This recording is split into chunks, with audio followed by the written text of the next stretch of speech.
जोहार, जय मूल निवासी मैं संकेत और आप देख रहे हैं एमएन टीवी।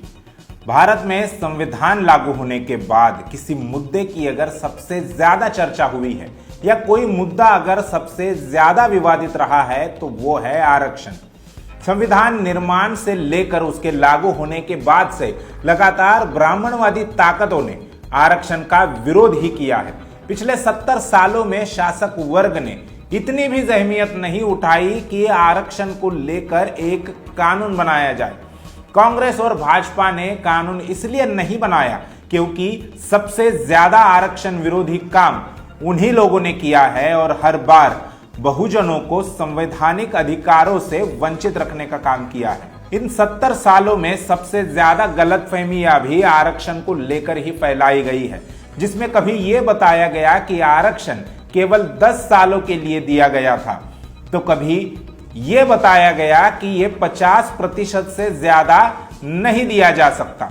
आर्थिक आधार पर आरक्षण की भी बात खूब चली और आज भी चल रही है, लेकिन संविधान में इस तरह का कोई प्रावधान नहीं है कि किसी गरीब को आरक्षण दिया जाए। लेकिन फिर भी वर्तमान भाजपा सरकार ने गरीब ब्राह्मण और तत्सम ऊंची जातियों के लिए आर्थिक आधार पर 10% आरक्षण का प्रावधान कर दिया, जो कि संविधान के मूल तत्वों के खिलाफ था। ब्राह्मण और तत्सम ऊंची जातियों के लिए आरक्षण देते वक्त भाजपा सरकार ने संविधान को ताक पर रख दिया और महज 72 घंटों में 10% आरक्षण को लागू कर दिया।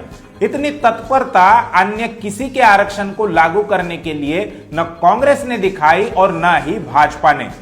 जब इस 10% आरक्षण की बात हो रही थी तब बहुजन समाज की ओर से उसका काफी ज्यादा विरोध हुआ था।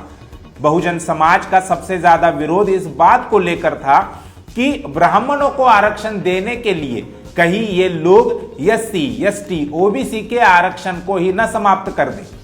उस वक्त सरकार ने कहा कि हम एससी, एसटी, ओबीसी के एग्जिस्टिंग आरक्षण को हाथ नहीं लगाएंगे, लेकिन जो बात भाजपा सरकार ने कही थी वह उससे मुकर गई।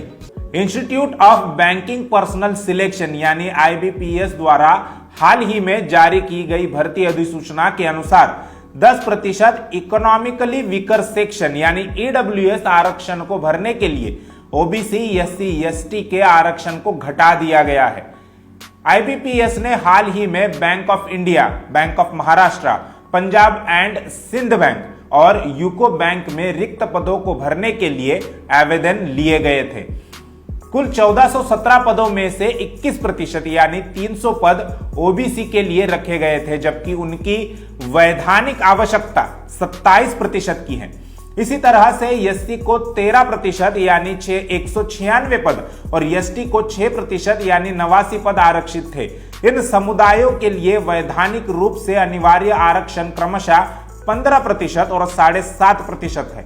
दिलचस्प बात यह है कि ईडब्ल्यूएस के लिए 142 पद यानी कुल पदों का 10% आवंटित किए गए हैं। इसके अलावा लगभग 50% यानी 690 पद अनारक्षित वर्ग के लिए छोड़ दिए गए हैं। परीक्षा लिखने वाले एक राष्ट्रीयकृत बैंक के एक कर्मचारी ने कहा कि जब मामले शीर्ष अदालत के समक्ष लंबित थे, केंद्र ने जल्दबाजी में इसे लागू किया है। यह संविधान के खिलाफ है।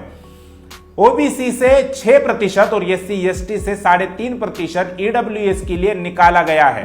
संख्या के अनुपात में देखा जाए तो ओबीसी की जनसंख्या 1931 में हुई जनगणना के अनुसार 52% है और उन्हें मात्र 27% आरक्षण दिया गया है, और जो 27% दिया गया है वह भी पूरी तरह से लागू नहीं है।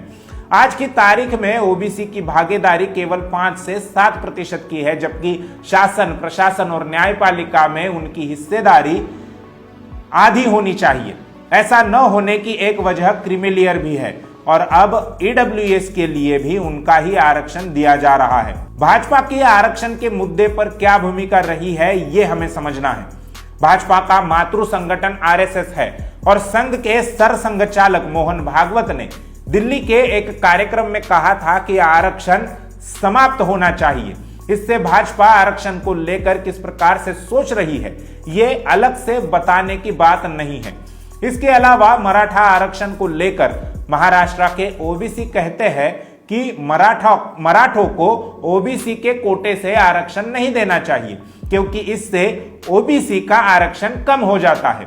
इस लिहाज से क्या अब ओबीसी इस 10% आरक्षण का भी विरोध करेगा? दूसरी तरफ मेरिट का डंका बजाने वाले ब्राह्मणों का कट ऑफ मार्क्स ओबीसी से भी कम है। 2019 में हुए यूपीएससी सिविल सर्विस एग्जाम के प्रीलिम के लिए जहां ओबीसी का कट ऑफ 95.34% था, एससी का 82% और एसटी का 77.34% था, वहीं गरीब कहे जाने वाले ब्राह्मण और तत्समूची जाति के लिए वह 90% था। अगर हम मुख्य परीक्षा की बात करें तो ओबीसी के लिए 718, एससी के लिए 706 और एसटी के लिए 699 मार्क्स की कट ऑफ थी और ब्राह्मणों के लिए 696 मार्क्स की कट ऑफ थी। इससे साफ जाहिर होता है कि जो लोग मेरिट की बात करते हैं वह ओबीसी के मेरिट के साथ भी स्पर्धा करने लायक नहीं है। हालांकि यह सवाल मेरिट का नहीं, जाति का है, क्योंकि सवर्णों की दृष्टि से जाति ही मेरिट है। सवर्णों का कट ऑफ आरक्षित वर्ग से कम रखना यह अपने आप में साबित करता है कि तथाकथित सवर्ण कितने मेरिटधारी हैं।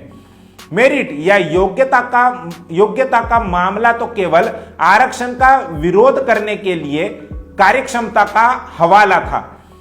अब ईडब्ल्यूएस का कट ऑफ कम हो गया है। क्या इससे अब कार्यक्षमता पर कोई असर नहीं होगा? सवर्णों का इस मुद्दे पर क्या जवाब है? दरअसल सरकार को मेरिटधारी, कार्यक्षम या योग्य लोग नहीं चाहिए। उन्हें चाहिए तो केवल उनकी जाति के लोग, ऊंची जाति के लोग, जो उनकी व्यवस्था यानी ब्राह्मणी व्यवस्था को बनाए रखे। 10% आरक्षण का मामला अभी भी सुप्रीम कोर्ट के 5 जजों की पीठ के सामने लंबित है, मगर फिर भी सरकार जोर जबरदस्ती से उसे लागू करवा रही है और इसके लिए वे बहुजनों के अधिकारों की बलि चढ़ा रही है। इस बात की जानकारी न मीडिया आपको बता रहा है और न ही कोई राजनीतिक पार्टी। इस बात को गंभीरता से समझने की जरूरत है और उसके खिलाफ एक बड़े आंदोलन की आवश्यकता भी है, ताकि फिर से बहुजनों के हकों की कोई चोरी ना करे।